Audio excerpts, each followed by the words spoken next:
Did you know only about 10% of humans write with their left hand? Just 10%. Pause and picture that for a moment.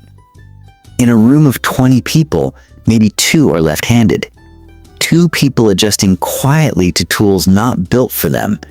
And that small difference shapes psychology more than we realize. Have you ever tried signing your name with your non-dominant hand? It feels clumsy, doesn't it?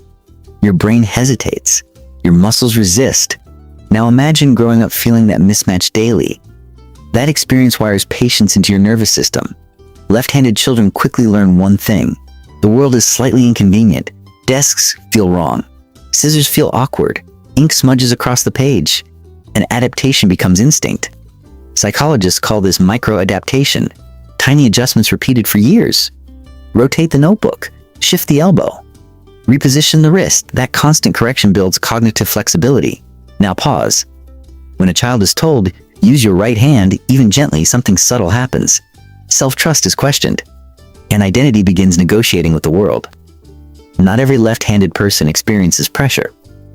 But historically, many did. In some cultures, left-handedness was discouraged.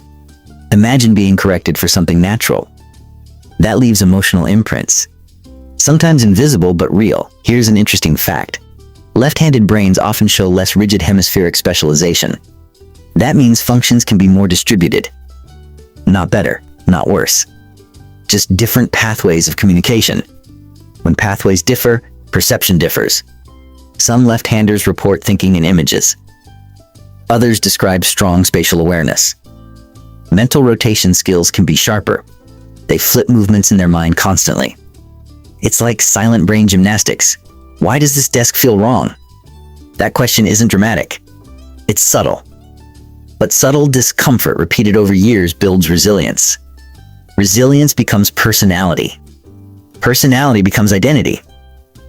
Let's slow down here. Picture a child in class. Everyone writing comfortably. One wrist curled above the line. Ink streaking across the page. They smile, but they adapt. Adaptation can create creativity. When standard tools don't fit, you invent techniques. You angle paper differently. You design your own comfort. Innovation often begins with inconvenience. Research shows slightly higher representation of left-handers in creative professions. Not because left equals genius, but because difference demands flexibility. Flexibility supports creative thinking. Creative thinking supports problem solving. It's a chain reaction. There's also heightened environmental awareness. Left-handed people often scan seating arrangements. Where should I sit? They anticipate elbows colliding. They notice layout before action. That scanning builds observational intelligence. Observation strengthens empathy. When you grow up adapting quietly, you recognize others who feel out of place. You sense subtle discomfort. You understand silent adjustment. That emotional radar becomes powerful. Now let's talk neuroscience. The corpus callosum, the bridge between hemispheres, can show structural differences in some left-handers. This may support interhemispheric communication, meaning ideas travel differently, sometimes more fluidly. But pause. Don't romanticize it. Being different can feel isolating, especially in childhood. You notice you're the minority, and minority awareness shapes self-concept. Why am I like this? That question can spark curiosity or insecurity. It depends on environment. Support builds confidence. Criticism builds self-doubt. Interestingly, many left-handed individuals become partially ambidextrous. They switch hands for tools. They adapt computer mice. They open jars differently. That cross-dominance trains neural adaptability. Adaptability trains mental agility. There's also something about persistence. When tasks require extra effort, you don't quit easily. You're used to friction. You expect small obstacles, and you move anyway. Emotionally, that creates quiet strength. Not loud confidence. Not dramatic rebellion, but steady endurance. The kind that doesn't announce itself. The kind that simply continues. Left-handedness also becomes an identity marker. People point it out. Oh, you're left-handed. It's harmless curiosity. But repetition reinforces self-awareness. Labels slowly integrate into identity. Some embrace it.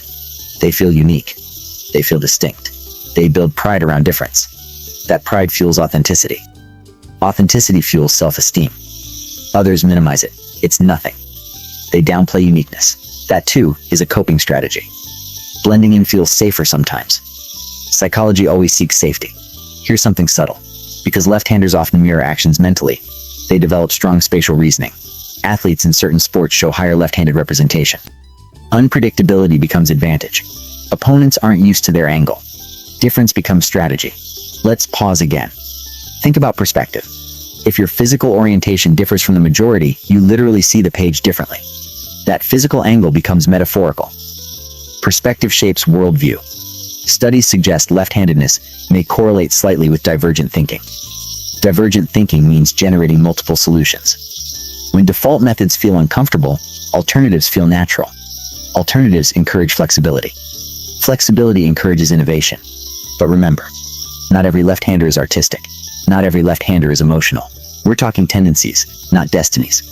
Psychology studies patterns. People remain individuals. There's also emotional nuance. Small daily adaptations can build mild chronic stress. Not dramatic, but consistent. Over time, that can sharpen coping mechanisms. Coping mechanisms shape resilience. Imagine constantly adjusting your wrist. Tiny muscle tension. Tiny correction. Repeated thousands of times. The brain adapts to micro discomfort. That tolerance extends beyond writing. Left-handed children often become good at observing before acting. They watch demonstrations carefully. They translate movement internally. That translation strengthens visualization skills. Visualization supports memory. Memory supports learning. Show me again. That phrase might be familiar. It's not weakness. It's recalibration. Recalibration builds precision. Precision builds mastery. Socially, being part of a minority group can heighten awareness. You're conscious of standing out. Consciousness increases self-monitoring. Self-monitoring increases emotional intelligence. You read reactions closely. You adjust smoothly. And yet there's pride too. Left-handed icons exist in history. Artists, leaders, innovators. Seeing representation matters. It validates difference. Validation strengthens identity. Pause here. Imagine growing up told you're rare. Rare can feel special. Rare can feel isolated. The meaning depends on narrative. Narrative shapes psychology. Ultimately, the psychology of left-handed writers is about adaptation. It's about neural diversity. It's about notional flexibility built quietly. It's about seeing angles others don't notice. Not superior, just differently wired. So when you see someone writing with their left hand, don't reduce it to trivia. Recognize the subtle training behind it. Years of micro-adjustment. Years of perspective shifts. Years of quiet resilience. And if you're left-handed, maybe reflect for a moment. Your angled notebook, your curved wrist, your early adaptations. They shape more than handwriting.